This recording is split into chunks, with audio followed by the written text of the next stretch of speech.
Over 200 years ago, there was a revolution, an American Revolution, an event that literally changed the course of history. It was led by a group of unsatisfied people. People who were tired of being told what they could do and when they could do it. People were fed up with their lack of choices and their lack of personal freedoms. People fed up with their lives being controlled by others. Fed up with being oppressed, fed up with being manipulated. They finally said, enough, I've had it, and I'm not going to live like this anymore.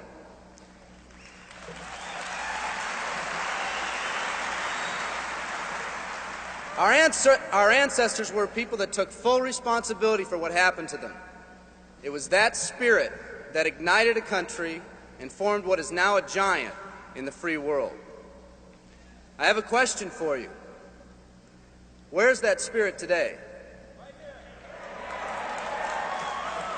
It's time for another revolution. Let me explain one of the laws of the universe. It's called the law of use, and it says simply this: whatever you don't use, you lose. Lack of use causes loss.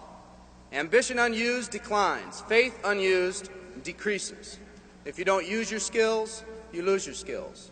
If you don't use your freedom, you lose your freedom.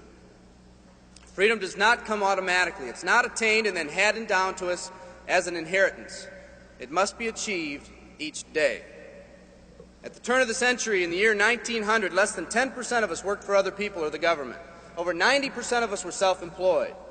We were an independent people. In 1980, only 80 years later, over 90% of us worked for the other people or the government. Less than 10% of us were self-employed.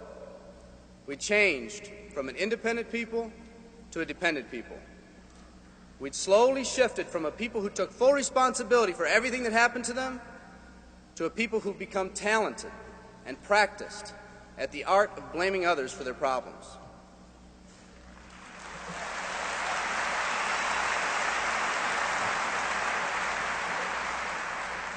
Our giant has fallen asleep. Our forefathers didn't say, who's going to take care of me? They simply said, all I ask is the opportunity to be free and the ability to take care of myself and my family. Today, we elect officials who will, quote-unquote, take care of us.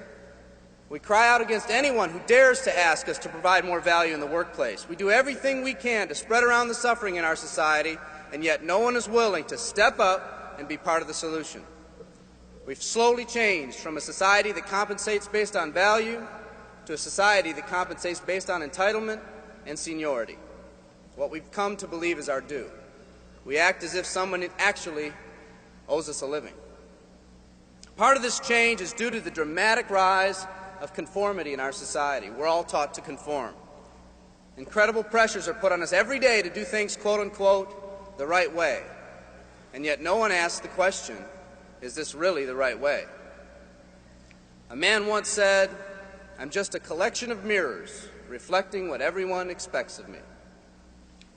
We live our lives to please those around us, and the scary thing is, the people around us are doing exactly the same thing. Psychologist Rollo May calls us outer-directed people. We don't act, we only react. We seek not to be outstanding, but to fit in. We're able to respond, but not to choose. Perhaps that's why a wise man once said, the mass of men lead lives of quiet desperation. In order to change, we need to become inner-directed people. People with our own purpose. People who are not easily swayed by the opinions of others. And that's difficult because from a very early age we look to the opinions of others to orient ourselves and to validate our decisions and our actions. Nietzsche said we need more strong people in this world because the weak, by their sheer mass, are forcing weak ideals and weak values on us all.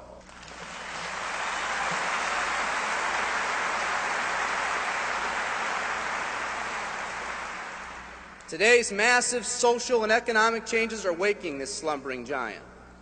Some people may not be ready right now for the changes happening today in today's society. It doesn't matter if they're ready or not. An old proverb says, if a man wants his dreams to come true, he must first wake up.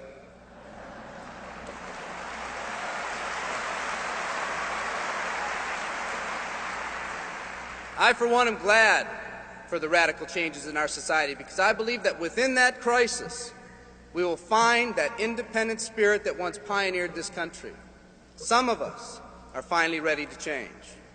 The displacement of our workforce has caused many of us to start searching for something better.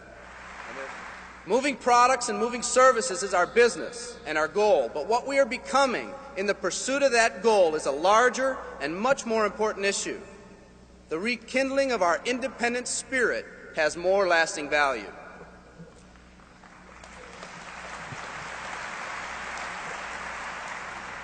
There's no more noble a business than the business that encourages the development of people. Every living organism has one and only one central need in life: to fulfill its own potentialities. The acorn becomes an oak, the puppy becomes a dog, and that's all that's required of the oak and the dog. But the human being's task in fulfilling his or her nature is much more difficult. The reason is, unlike any other living creature on this planet, you've been given the dignity of choice. You'll not grow like a tree. You'll grow only as you plan and choose to grow. When a person chooses to live, two things happen. First, assuming responsibility for themselves takes on a whole new meaning. They accept responsibility not as something they've been saddled with, but as something they themselves have chosen. The second thing that happens is that discipline from the outside is replaced by self-discipline. They accept discipline not because it's commanded, because they themselves have chosen what they want to do with their lives. Just like when the disenfranchised men and women over 200 years ago got fed up and said, "I'm not going to live like this one more day," there's another revolution coming. It's coming not just from Americans, but from people all over the world.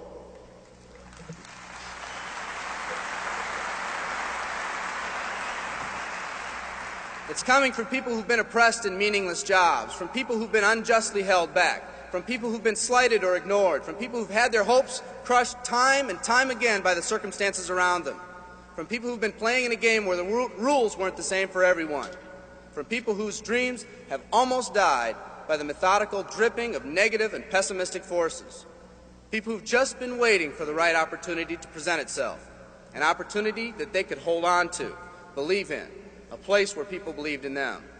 I hear the rumbling of this coming revolution every day. The old rules are changing, and society is finally ready for that change. Will people try to persuade you not to rise up? Yes, they will, and sometimes with the best of intentions. But we must fight anyone or anything that tries to influence us against our freedom. And they'll try. Believe me, they'll try.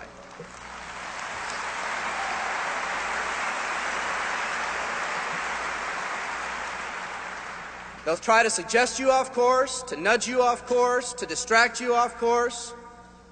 There's another revolution coming, and it's going to be led by a group of unique and courageous people like you.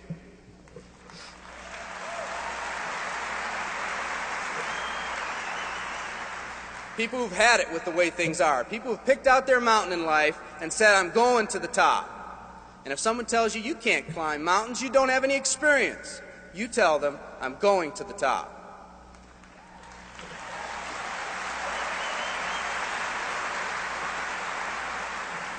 And if your neighbor tells you, "Come on, choose another mountain, that one's too rocky," what are you going to tell them?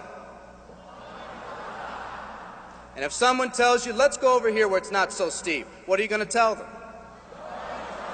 And if someone says network marketing, what are you going to tell them? And if your friend tells you, "Come on, let's climb this one, that one's too slippery," what are you going to tell them? If anyone tells you you can't go up, it's too rocky, too steep, too slippery, you say, "Listen here, I'm going up. You're either going to see me waving from the top or dead on the side. I'm not coming back."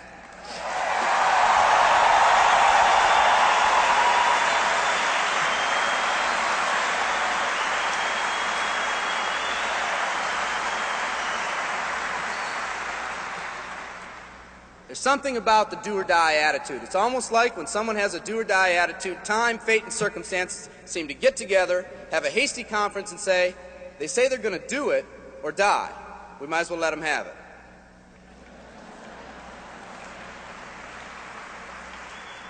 The People in this arena are special. You're special because you've already rekindled that independent spirit.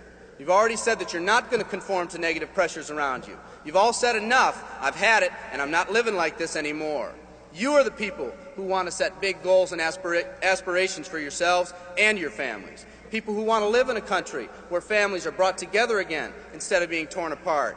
People who want a country where once again owning your own business and controlling your own destiny is commonplace.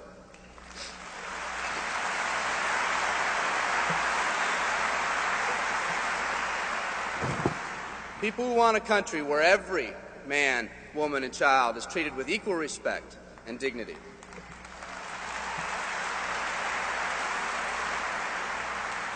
People who will pay any price so their families will not live with the legacy of maxed out credit cards and unfulfilled promises.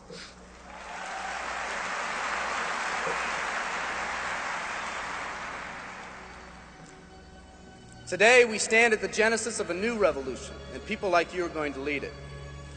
Theodore Roosevelt said these words decades ago, and I think they're particularly appropriate today. He said, "We see across the dangers of the great future, and we rejoice as a giant refreshed. The great victories are yet to be won, the greatest deeds yet to be done.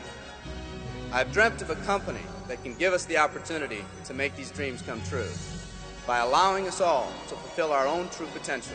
I love you all. Thank you very much."